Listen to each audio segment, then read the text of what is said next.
G'day, this is Tansy. I'm the author of The Superheroes on Your Plate, and I suppose as a bit of a celebration but also as a way to provide ideas of how you can use the book and support children in their relationship to food, I thought I would interview a few professionals that support children with healthy relationship with food. So today I've got Rebecca with me, who's an occupational therapist based here in Christchurch. Thank you. And so I thought I would ask Rebecca a little bit about what you do as an occupational therapist and how you help children with their relationship with food. Yes, thank you. Lovely introduction.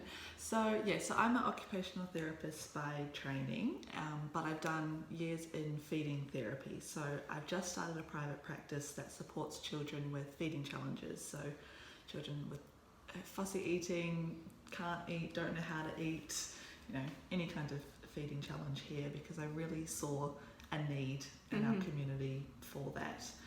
So that's where I kind of started that, and just taking my OT background in that, because the OT role in feeding therapy and supporting children's relationship with food is very important. And I feel that the messages out there at the moment are far and few between, so it's great to have an opportunity to talk about this. Yeah.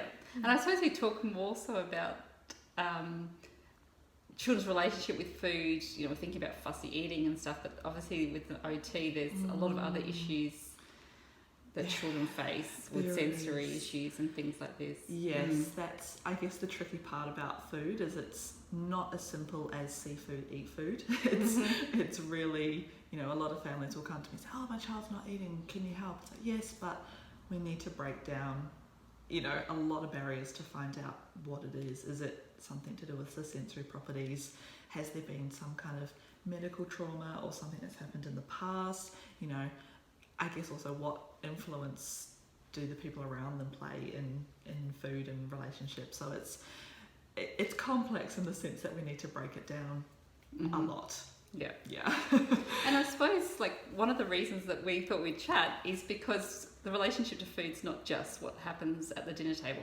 No, it extends pretty well every part of the day, I would say. There's usually some kind of connection to food. I mean, for a lot of us, food is a social, there's a social component to food. Of you go and see a friend for coffee and you have food, you have birthdays that have food, Christmases that have food, there's always some kind of connection to food. And throughout the day, we're pretty well constantly almost bombarded with information around food. Some families might have veggie gardens, so it's always, spending our time out there. There's the supermarkets that we're always going to. Everyone's just talking about food, because you finish one meal and you say that was great, and then less than 2 hours later there's another meal or snack on offer. So it's just one of those things that are constantly talked about. And I guess when some children struggle with food, that can be really tough if you're talking about food constantly throughout the day. And I think that's one of the reasons that I wrote this book, and I hadn't really intended to write a book that has nutritional messages in it, but I feel like children are sitting there as little sponges to everything that they're hearing, whether it's an advert for this juice with high vitamin C, or they're hearing a parent talk about their diet or carbohydrates or what they shouldn't be eating, or what they're going to eat at the next meal to make up for this meal. And that was what got me interested in writing this story, is just to bring in some nutritional messages, but in a way that wasn't this pressure of there's this one right way to eat. Absolutely. And I guess even as adults, as parents, as caregivers, we're confused. There's that much information around food that we don't even know sometimes what is best, what diet or approach is best. So then we're confused, and we're taking in all that information throughout the day to go, oh,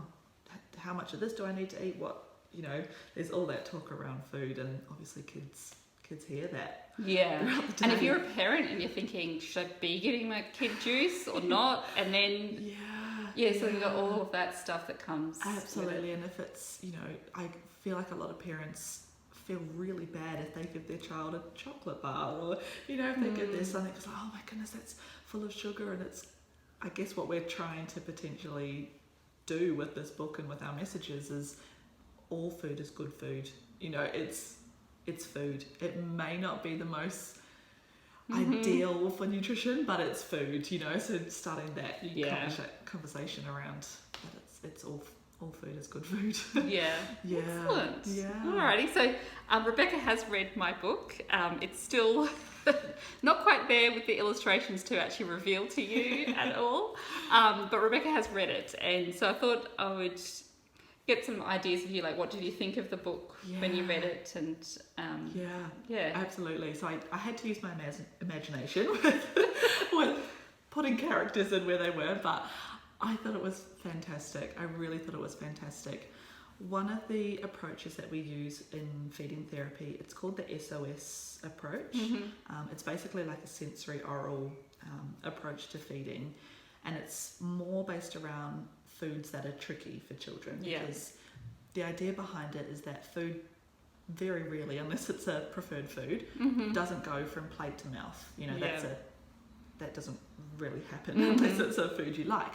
So the idea with these steps is slowly bringing food basically closer to your mouth, and whether that's it starts on the table and then it comes onto the plate, and then you kind of just slowly bring it up around to your mouth, but that barrier between it being on the table and getting to your plate is a really big barrier for kids. You know, I guess they in their head have an expectation that as soon as it comes to my plate, I then have to eat it. Yeah, which it's society. We say like eat everything on your plate. Once it's on your plate, you put it there, you eat it.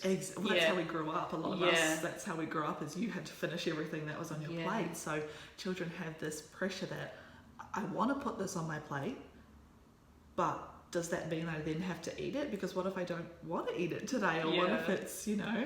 want to smush it around. What if I want to play with it and do something fun with it? But, you know, there's that, and that's one of the steps, is getting it from the table onto their plate. You know, that's a really big step in this SOS approach. So I love that the book takes away that pressure of, you know, it's okay for food to go on our plate and there's no pressure to then eat it. Obviously that's our next step, but that we don't want pressure to get to that next step. It's just getting it onto our plate. Amazing. Yeah, that's a win. That's a win. Yeah, because I use at the end like this winning foods, and I just like this idea. I suppose with all of the books, I've written a number of books now on this same sort of vein, and like it's always about like getting food, inviting food onto the plate. This is like an invitation onto the plate. Absolutely. And then I suppose one of the messages and one of the reasons I wanted to chat with you is like there is no pressure. It's like now we're experiencing it and learning and smelling it and feeling it and deciding if you want to eat it. Exactly. And that's a huge part of food. You know, I guess there's a saying that children need to be exposed to food a minimum of like 20 times, but to be honest that could be 20 to 100 times that we need exposure to a food, and that's before it even gets to our mouth. That's just it being in our space and touching it and smelling it and playing with it and mixing it with different, you know, other foods and that kind of thing. So yeah, it's really great to have that transition without pressure, because as soon as there's pressure, as we know, kids then go panic stations. I thought this was fun, but now there's pressure to eat it. I'm going to completely refuse it because there's now an expectation and a pressure to eat it, and that's not what we're trying to avoid. And I think it's really interesting, like obviously the book's for children, but there is messages there for the parents. Like I've tried to make it fun and lighthearted for parents, and there's little jokes that only adults would probably get. But I think also... when I talk to adults, and I've obviously written a book as well for adults, is there's these rules that we've formed as children of eat everything on my plate, or I'm going to eat and I now feel stuffed, or I'm eating and I'm not haven't satisfied my hunger. And so it's also that, it's realising that we have our rules as adults, and then we're trying to impose those onto children. Absolutely. Rather than letting them have that autonomy. Absolutely. And it's nothing that, you know, us adults are doing. It's how we were brought up. You know, it's all we know is you sit at the table and you eat everything on your table, on your plate, and we all had that one food or multiple foods that would get stuffed under the table, fed to the dog, or whatever way you could avoid it. Yeah. And I could almost guarantee that now that you're an adult and you maybe have more control over what you choose, that is not a food you're choosing. Yeah. That is, I know for me it was Brussels sprouts because, so they're just a food that I will not choose. Yeah. Because I had an experience as a child that I had to eat everything. Yeah. But if I had the opportunity to, Brussels sprouts are cool. They're round, you can roll them, there's lots that you can do with them. Perhaps if I had that, if I was exposed to Brussels sprouts in that way, my relationship with it might be different. And it's, again, not to say that it's wrong, but it's just how we were brought up. Yeah, and whether you even need to eat Brussels sprouts, but it's that idea, like you could peel away leaves, you could bake them, you could eat them raw, you could slice them, like there's so many things you can do. There's a lot of fun things you can do. Yeah. Whereas we just had them steamed. And mushy and So in terms of, one of the reasons that I wanted to talk with Rebecca was as well just to think of like things that you would recommend that parents or teachers, caregivers might do once they've read the book, like what activities they encourage them to do or think about, that sort of thing, so where we can take this a bit further. Absolutely. So we were probably also told when we were kids not to play with your food, but I would like to flip that and say play with your food. And I guess because these characters, they have almost personalities, they have faces, and it's fun and it's inviting. Playing with food and giving them characters and creating and doing all of these great things with food is such a huge step for kids to be comfortable with food, because a lot of the time it's, I'm not even going to touch that food because it's either just going to be made to go straight here. But if I can play with it, like broccoli, it can make great trees, and then you can make little dinosaurs underneath it. There's a lot of things that you can do in that sense. And I guess some really practical activities for families would be, while you're preparing dinner, do some play there.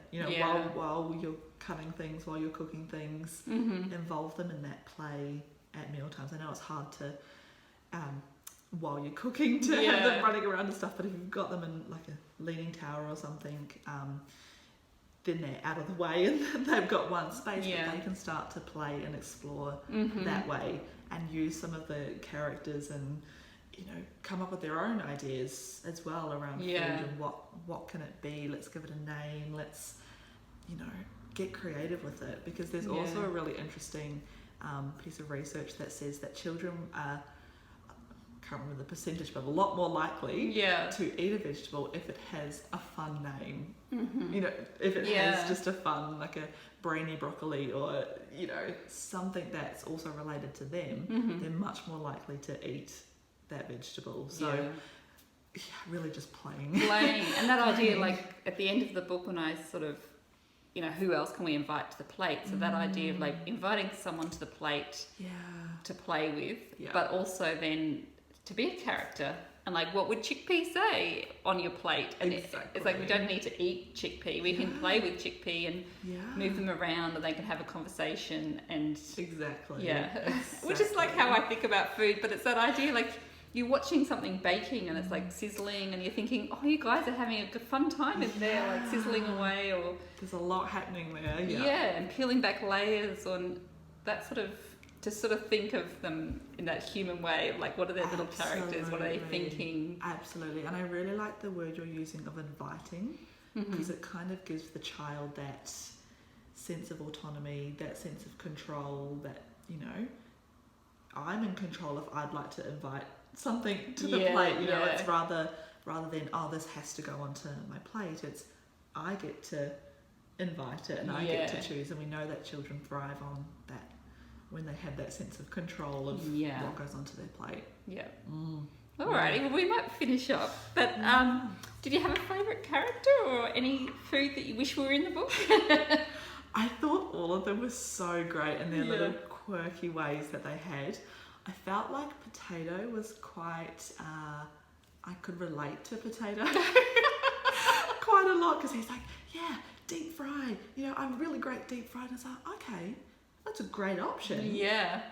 Could you be done any, you know, are there any other ways that you could be, like with olive oil, or, you know, is there another way that you could be cooked? Because I felt like with the kids that I work with, potato is very relatable. It's very safe. It's very, you know, it's a preferred food often. Yeah. So I felt like he was really relatable, but they all had such cool quirks. Yeah, well, it's interesting you mentioned potato, because I do have another one coming out about potatoes and different types of potatoes, and like how they're reinventing themselves, and how you know, they've been demonized and we're not really bad guys at all. Fantastic. And you can do all sorts of wonderful things with us.